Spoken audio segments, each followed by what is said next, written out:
Hello friends, welcome to Sudha learning teacher channel. मेरा नाम सुधा सरस्वती है। आज मैं आपको बताऊंगी हिंदी का महत्वपूर्ण टॉपिक, जिसके बारे में आपको जानकारी भी कम होगी और आपने सुना भी उसको बहुत कम होगा, क्योंकि वो बहुत कम ही आपको सुनने को मिलेगा। जैसे कि टॉपिक है हमारा आज का कि महाकाव्य और खंड काव्य में अंतर।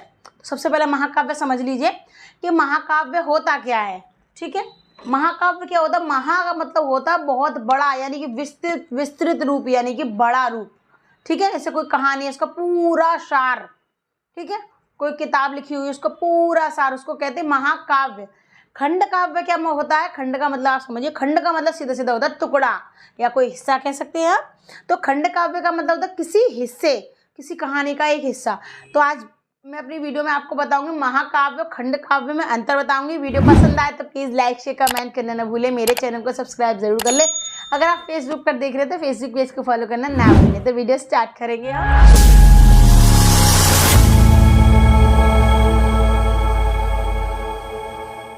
देखिए, पहले हम हेडिंग डाल देते हैं, महाकाव्य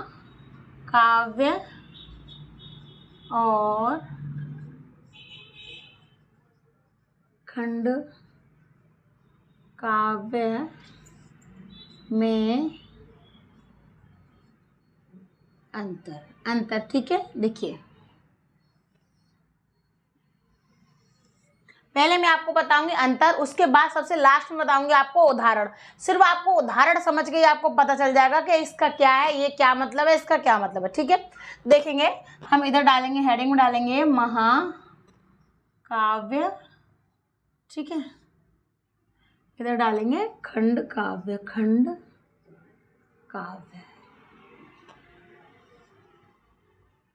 हम क्या पर लाइन ड्रॉ करेंगे इस तरीके से। ठीक है, एक तरीके से कॉलम बन जाएंगे, इससे आपको समझने में भी आसानी हो जाएगी। ठीक है, अब देखिए, अब मैं आपको बता देती हूँ। सबसे फर्स्ट नंबर पे देखेंगे महाकाव्य। मैंने आपको दोनों की डेफिनेशन बता दी छोटे हिस्से में। ठीक है, अब मैं आपको क्या बताऊंगी, अब मैं इसका पॉइंट बताऊंगी। सबसे पहला पॉइंट तो देखिए, हम महाकाव्य में सबसे पहला पॉइंट क्या लिख सकते हैं? हम इसमें लिख सकते हैं कि महाकाव्य में किसी महान व्यक्ति के जीवन का पूरा वर्णन होता है।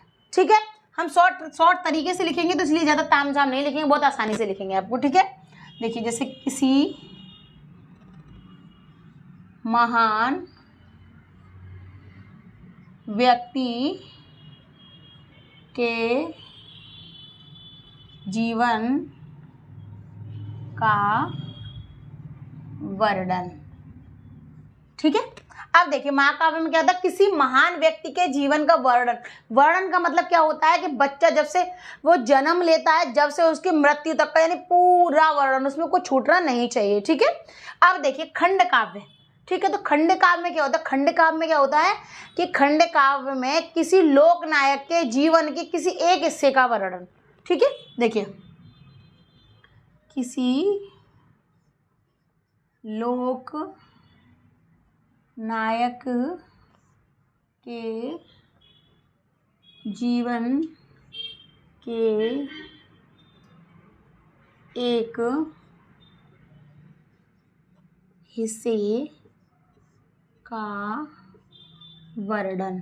ठीक है, अब इसका मतलब क्या कि लोक नायक, हमारे जो लोक नायक जो भी थे, जैसे आप अम्बेडकर लीजिए, महात्मा गांधी जी लीजिए, पंडित जवाहरलाल, इन लोग इनका क्या पूरा नहीं, या तो इनकी आप पढ़ाई का कोई हिस्सा उठा के रख दो यहाँ पर। ठीक है, अगर पढ़ाई का ले लिया, या बचपन का लिख दीजिए, या उनके जो उन्होंने कोई भी कार्य किया था उसके बारे में लिख दिया, तो वो एक खंडक हो गया, यानी एक हिस्सा हो गया, तो वो आ जाएगा हमारा खंड काव्य में। ठीक है, यहाँ पूरा होता है, यहाँ पर एक हिस्सा लिया जाता है। सिंपल सा तरीका है, सिंपल तरीके से समझिएगा।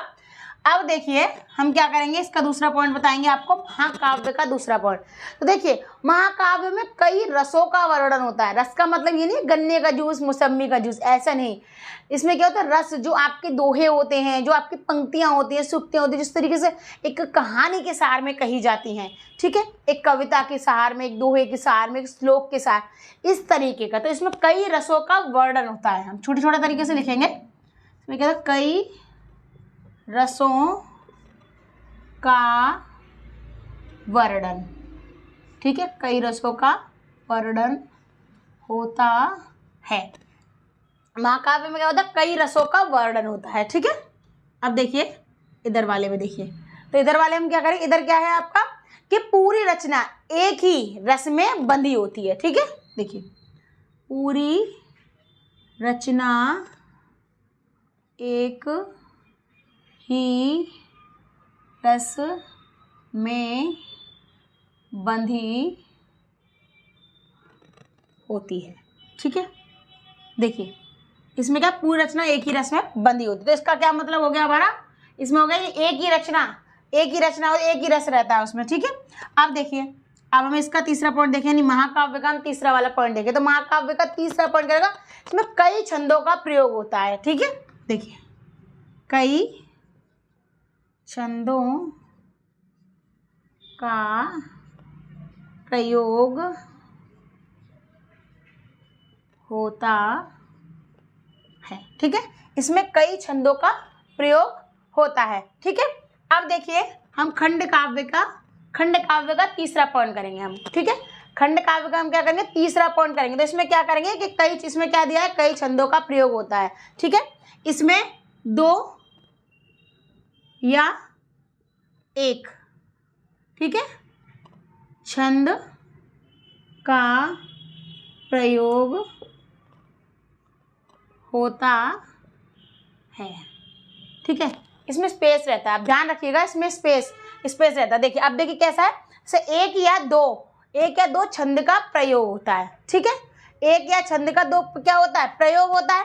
ठीक है, ये चीज ध्यान रखिएगा, इसमें क्या होता है, कई छंदों का प्रयोग होता है, इसमें 2 या 1 छंद का प्रयोग होता है। ठीक है, अब देखिए, अब हम इसका देखिए महाकाव्य का 4 वाला पॉइंट देखें, तो महाकाव्य का 4 पॉइंट हमारा क्या रहेगा, इसमें पात्रों की संख्या ज्यादा होती है। पात्रों का मतलब होता है पन्नों, यानी पेज जो होते हैं। ठीक है, देखिए पात्रों की संख्या ज्यादा। ठीक है, इसमें क्या होती है, पात्रों की संख्या ज्यादा होती है। इसमें क्या होती है, देखिए इसमें क्या होती है, पात्रों की संख्या। ठीक है, इसमें क्या होती है, पात्रों की संख्या इसमें ज्यादा होती है। इसमें क्या होती है, सीमित होती है। क्या होती है, सीमित होती है, सीमित। ठीक है, इसमें पात्रों की संख्या सीमित होती है, नहीं उसकी लिमिट होती है, इसकी कोई लिमिट नहीं होती है, इसमें ज्यादा होती है। ठीक है, आप देखिए पॉइंट नंबर 5 देखिए, तो पॉइंट नंबर 5 महाकाव्य का पॉइंट नंबर 5 देखेंगे तो क्या होता है, कम से कम इसमें महाकाव्य में कम से कम 8 सर्ग होते हैं। ठीक है, देखिए कम से कम 8 सर्ग होते हैं। ठीक है, कम से कम 8 सर्ग होते हैं, इसमें क्या होता है, कम से कम 8 सर्ग होते हैं। ठीक है, अब देखिए खंड काव्य में देख लीजिए आप, तो खंड काव्य में 1 या 2 सर्ग होते हैं, सिर्फ 1 या 2 सर्ग होते हैं, 1 या 2 सर्ग होते। देखिए क्या होता है, महाकाव्य में क्या होता है, कम से कम 8 सर्ग होते हैं, और आपके खंड काव्य में 1 या 2 सर्ग होते हैं। ठीक है, आप देखिए, अब हम देखेंगे पॉइंट नंबर 6, यानी महाकाव्य का पॉइंट नंबर 6 देखिए, इसका लास्ट पॉइंट है।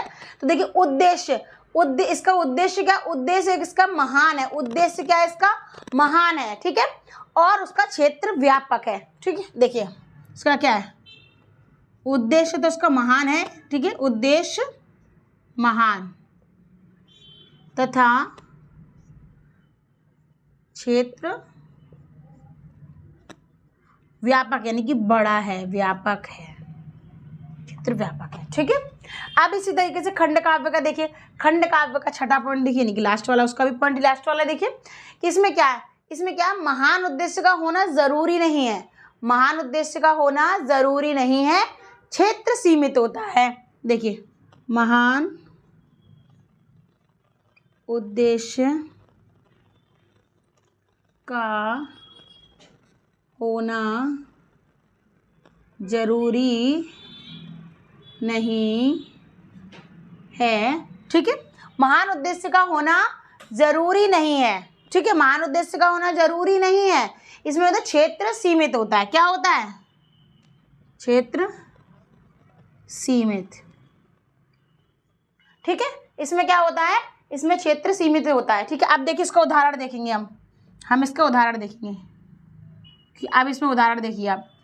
अब उदाहरण देखिए, इसका उदाहरण यानी महाकाव्य कौन कौन से होते हैं तो उससे पहचान हो जाएगी। जैसे कि हमारा हो गया रामचरितमानस, ठीक है, देखिए रामचरितमानस, ठीक है, एक हो गई रामचरितमानस, दूसरी हो गई पद्मावत, ठीक है, दूसरी हो गई पद्मावत,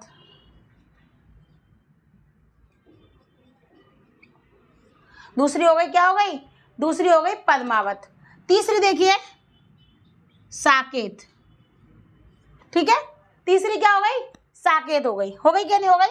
अब इधर वाला उदाहरण देख लीजिए, क्योंकि उदाहरण से ही आपको पता चलेगा, उदाहरण से ही पता चलेगा आपको कि क्या है, कि यहाँ पर क्या देखिए, यहाँ उदाहरण क्या है, रामचरितमानस इसका है, पद्मावत और इसका है साकेत। अब देखिए, अब इधर वाले का देखिए हम खंड काव्य के उदाहरण देखेंगे। तो खंड काव्य का उदाहरण क्या हो जाएगा, पंचवटी, देखिए पंचवटी, ठीक है, पंचवटी हो गया। एक आगे क्या हो जाएगा, इसे हम सुदामा चरित्र लिख सकते हैं, सुदामा चरित्र, क्योंकि एक के बारे में है, ठीक है, छोटी चीज है तो उसको खंड काव्य में आ जाएगा, ठीक है, सुदामा चरित्र हो गया। और हमारा क्या हो गया, हमारा हो जाएगा जैसे कि रश्मि रथी, रश्मि रथी, रश्मि रथी, रश्मि रथी। लास्ट हमारा क्या हो जाएगा,